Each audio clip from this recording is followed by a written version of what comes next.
अन्न व औषध प्रशासन विभागाचे आयुक्त तुकाराम मुंढे यांनी या विभागाचा कारभार हाती घेतल्यापासून अनेक धडक कारवाया सुरू केलेल्या आहेत.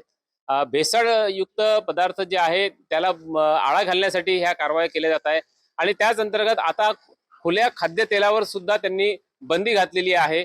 त्यामुळं सामान्य नागरिक जे आहे त्यांच्या जीवनमानावरती काय परिणाम झालेला आहे, त्यांना काय अपेक्षित आहे, आपण काही नागरिकांच्या प्रतिक्रिया जाणून घेऊया. खुला तेल आवश्यकच आहे नाही का, गरीब गुंड्याले पाहिजे ना. पाऊस मधला तर घेऊ शकत नाही काही काही लोक म्हातारे. का बरं पाऊस मधलं काम नाही घेऊ शकत? महागाई वाढली, पाऊस म्हणजे महागच राहते. खुला तर कोणी नेऊ शकते. नाही खुला इकडे नाही मिळत ना, आमच्या घराला दुकानामध्ये पॉकेट मिळते. खुला तर खुलाच होऊ शकते आणि पाकिटचा तर पाकिटच होऊ शकते.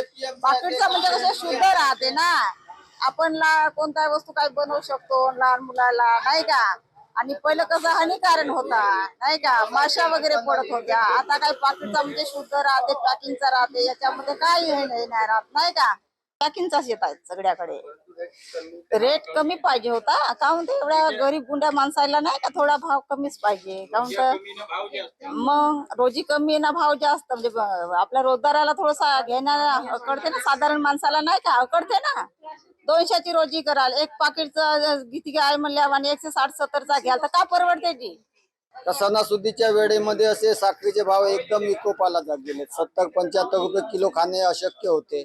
40-45 रुपये किलोची साखर एकावेळी 70-75 रुपये द्यायला अकडते माणसाला. तसा एकावेळी दुगणा भाव झाल्यामुळे लोकांना एकावेळी झटका पोहोचते. एवढा वाढ कसा झाला, दुकानदाराला म्हणते का कसे एवढी वाढ. आता जेव्हा वरतूनच रेट वाढून आल्यावर दुकानदार तर त्या भावामध्ये विकणारच आहे. बोलून तो नाही बोलून तो बोलून तर रेट वाढण्याचा नाही, बोलून तर रेट वाढण्याचा आहे.